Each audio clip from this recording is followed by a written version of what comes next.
Hello everybody, it's Baby Bat. Welcome back to the channel. If you're new here, hi, hello.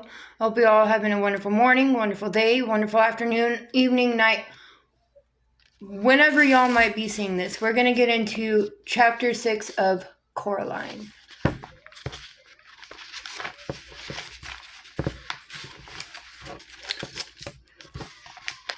Coraline was woken by the mid-morning sun, full on her face. For a moment, she felt utterly dislocated. She did not know where she was.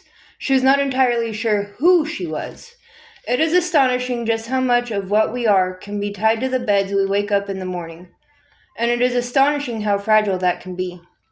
Sometimes Coraline would forget who she was while she was daydreaming, that she was exploring the Arctic or the Amazon rainforest or darkest Africa. And it was not until someone tapped her on the shoulder or said her name that Coraline would come back from a million miles away with a start, and all in a fraction of a second have to remember who she was, and what her name was, and that she was even there at all. Now there was sun on her face, and she was Coraline Jones. Yes. And then the green and pinkness of the room she was in, and the rustling of a large painted paper butterfly as it fluttered and beat its way about the ceiling, told her where she had woken up.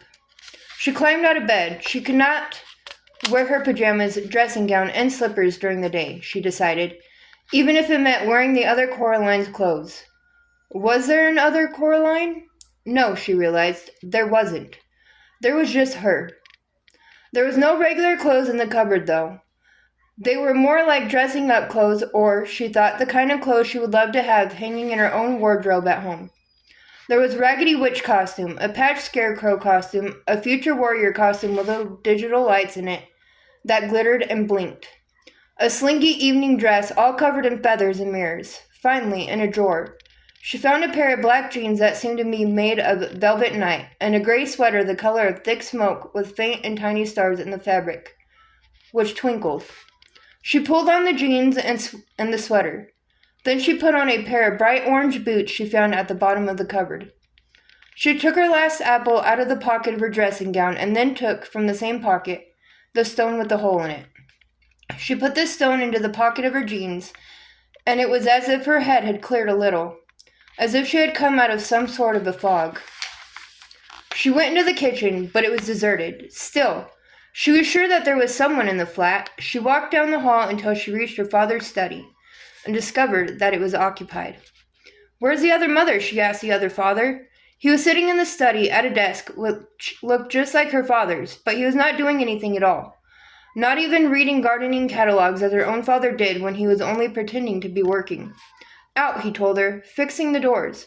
There are some vermin problems." He seemed pleased to have somebody to talk to. "The rats, you mean?" "No, the rats are our friends. This is the other kind. Big black fellow with his tail high." "The cat, you mean?" "That's the one," said her other father. He looked less like her true father today.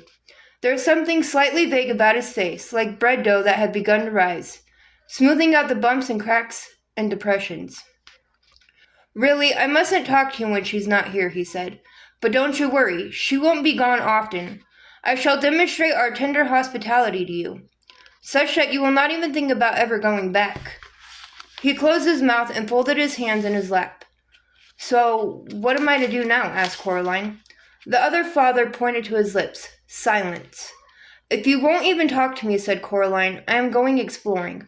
"No point," said the other father. "There isn't anywhere but here. This is all she made. The house, the grounds, and the people in the house. She made it, and she waited." Then he looked embarrassed, and he put one finger to his lips again, as if he had just said too much. Coraline walked out of his study. She went into the drawing room over to the old door, and she pulled it, rattled and shook it. No, it was locked fast, and the other mother had the key. She looked around the room. It was so familiar. That was what made it feel so truly strange. Everything was exactly the same as she remembered. There was all her grandmother's strange-smelling furniture. There was a painting of the bowl of fruit, a bunch of grapes, 2 plums, a peach, and an apple, hanging on the wall.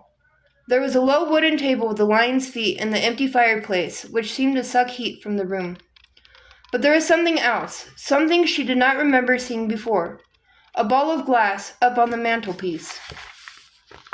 She went over to the fireplace, went up on tiptoes, and lifted it down. It was a snow globe, with two little people in it. Coraline shook it and set the snow flying, white snow that glittered as it tumbled through the water. Then she put the snow globe back on the mantelpiece and carried on looking for her true parents and for a way out. She went out of the flat, past the flashing lights door, behind which the other Mrs. Spink and Forcible performed their show forever, as she set off into the woods. Where Coraline came from, once you were through the patch of trees, you saw nothing but the meadow and the old tennis court. In this place, the woods went on farther, the trees becoming cruder and less tree-like the farther you went. Pretty soon they seemed very approximate, like the idea of trees, a grayish-brown trunk below, a greenish splodge of something that might have been leaves above.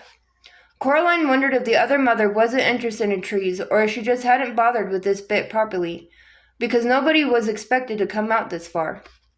She kept walking. And then the mist began. It was not damp, like a normal fog or mist.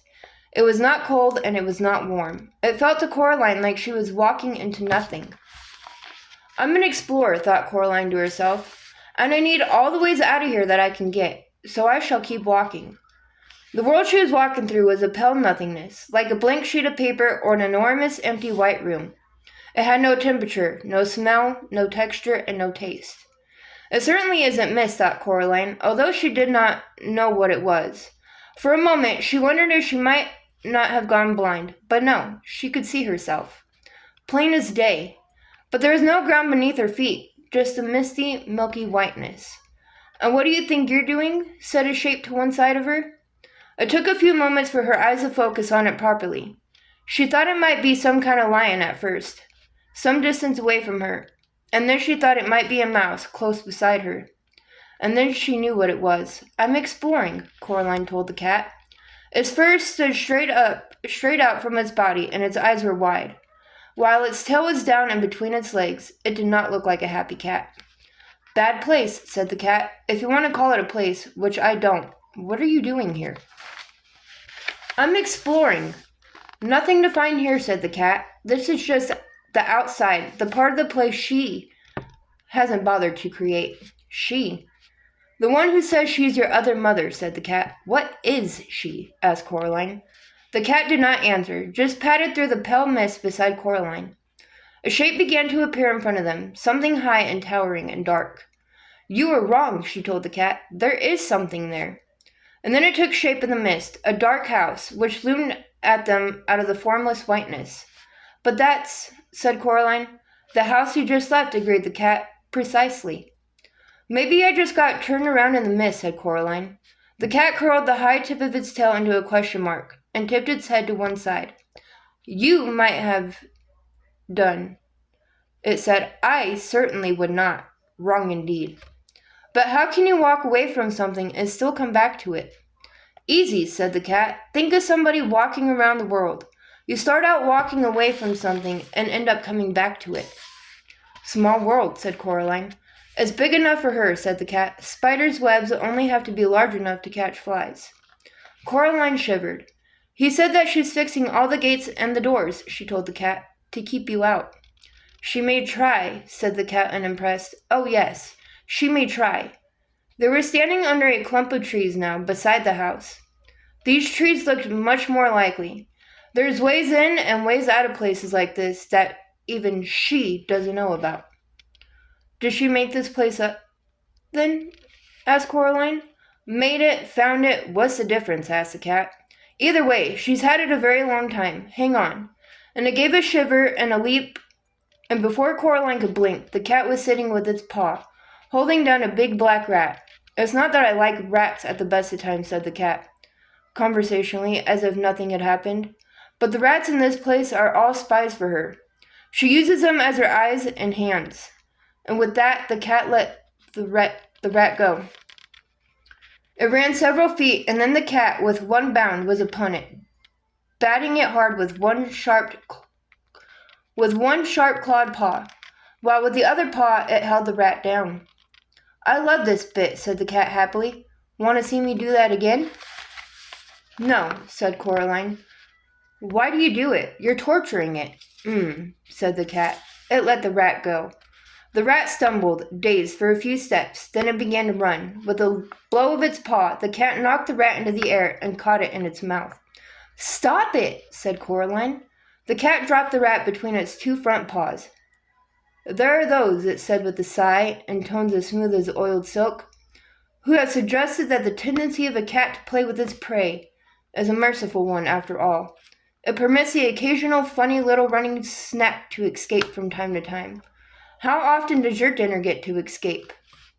And then it picked the rat up in its mouth and carried it off into the woods behind a tree. Coraline walked back into the house.